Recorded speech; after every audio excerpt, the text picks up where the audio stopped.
Well, the global elite thought they were in charge of Donald J. Trump, but now they are literally eating out of his hand, especially, by the way, after a move that he made recently. And after this particular move, well, they are literally begging Donald Trump for help. And when I mean begging, I mean literally asking Donald Trump for aid and help.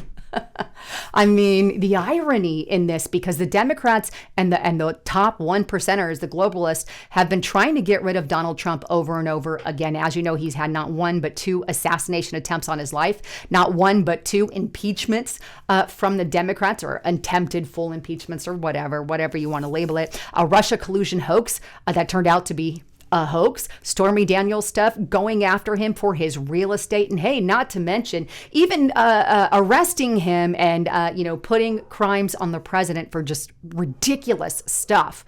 They have really been after him, and he has really stood his ground. And today, I'm going to bring a smile to your face with this report. But with that, what on earth did Donald Trump do that has the globalists now eating out of his hand? And by the way, I've got some stuff I'm going to share on Bill Gates as well. But this is on the Gateway Pundit. UN facing imminent financial collapse, admits Secretary General, as countries won't cough up their membership fees. The UN is facing an imminent financial collapse as member states refuse to cough up billions of dollars in mandatory contributions. The financial woes were laid out in an emergency letter from the Secretary General, Antonio Guterres, who he sent to all 193 member countries.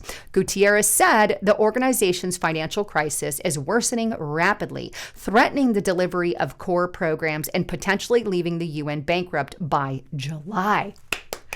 That makes me happy. I like the UN. I'm going to cry. He urged member states to either pay what they owe in full or agree to sweeping changes to the UN's financial rules to avoid collapse. Either all member states honor their obligations to pay in full on time, or member states must fundamentally overhaul our financial rules to prevent an imminent financial collapse, he wrote. The warning comes as the United States, the UN's largest contributor, has refused to fund the organization's regular and peacekeeping budgets and has withdrawn multiple UN agencies. And for that, I say thank you, Donald J. Trump. I have been wanting completely out of the UN for a long time, but this is a happy second for now. And Donald Trump has been rapidly removing these organizations. And look, why are we the largest contributor? It is not fair on a scale of things, and I am definitely not a socialist, but the article goes on to state several other member states are also in errors or have declined to pay their assessed contributions. According to Gutierrez, only 77% of the mandatory payments were received in 2025, leaving a record shortfall. So apparently it wasn't just the United States of America. The UN's financial strain has been compounded by internal rules requiring it to refund unspent funds, even when the money was never collected in the first place. As a result, the organization has been forced to return hundreds of millions of dollars it does not have, including $227 million refunded this month alone. Dun, dun, dun. Bye. Don't you come back no more, no more, no more, no more. Hit the road, Jack. Or in this case, UN. Don't you come back no more.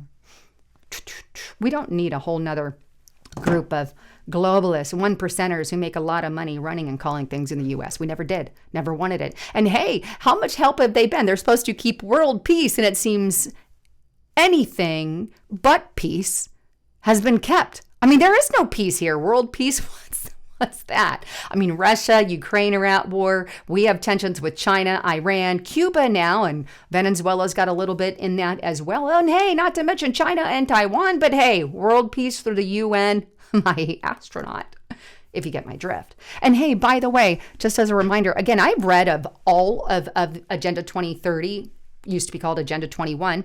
They've got the 17 goals, and within these goals, they include things like redistributing wealth from healthy nations to poor nations. And hey, a national ID, a global identification for everyone, a global money, frame of money, and the whole 9 yards. These are not things that we want here in the United States of America.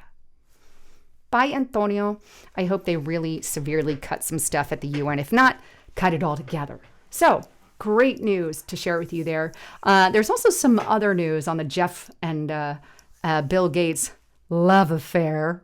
And obviously, I don't mean actual love affair, but, friendship wise, there's a lot of stuff coming about regarding Mr. Gates, one of my other people that I severely hate. This is on Business Times. Epstein files reveals Bill Gates caught an STD and asked for antibiotics to give his wife, Melinda, in secret, which, by the way, she has now responded to this. It's intriguing nonetheless. But newly released records from the U.S. Department of Justice have added a fresh controversial dimension to the scrutiny surrounding Gates's past association with Jeff. The documents, which include draft emails and letters, allege that Gates contacted an STD and sought antibiotics to give his then wife, Melinda Gates, without her knowledge. Oh, Lord. Here it is here. And this is on, I can't pronounce, it's Tex Zilver, I think. And I don't know this account from left or right. It was just one that had the thing here. But here's the actual statement and the email. And you can see in the yellow part there, it says, to add insult to the injury. And the subject is Bill Gates, right?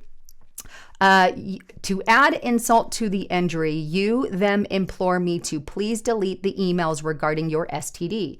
Your request that I provide you antibiotics that you can serendipitously give to Melinda, and the description to your thing that's down there. You also made it clear to me that I am not to refer to blank, as that is another topic that must refrain between the two of us. And apparently he got it, I think, from Russian girls or something to the effect of, or potentially, I don't know, who knows how he got it. But maybe, I don't think it was Russian girls, it was something else. But anyway, he got it and tried to quietly give it to Melinda.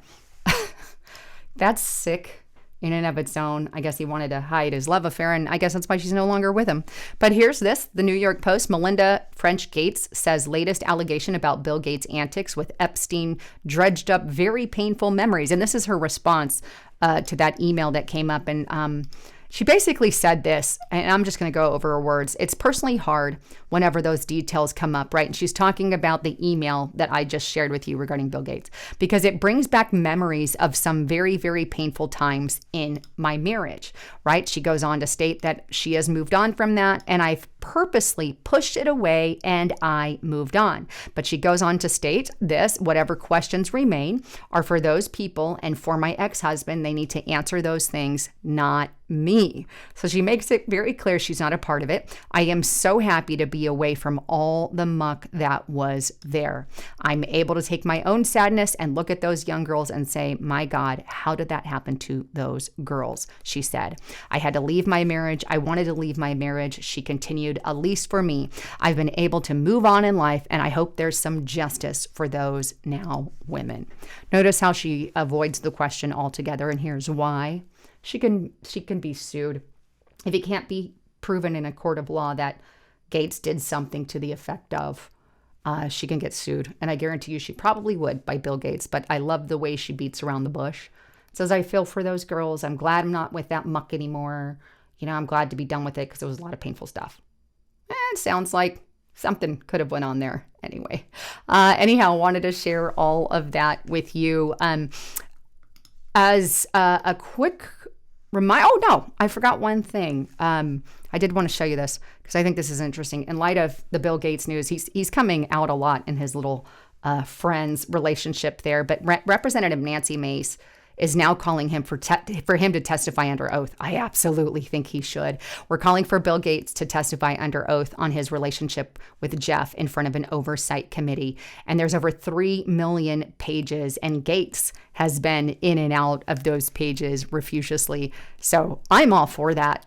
I want to see him go and testify, just like, Clinton and Hillary were called to testify. I think he should be too. I mean, he is absolutely in there, and he's got some splaining to do. Sorry, didn't want to leave that out. I love you all. Thanks for listening. I'm Lisa Haven, signing out.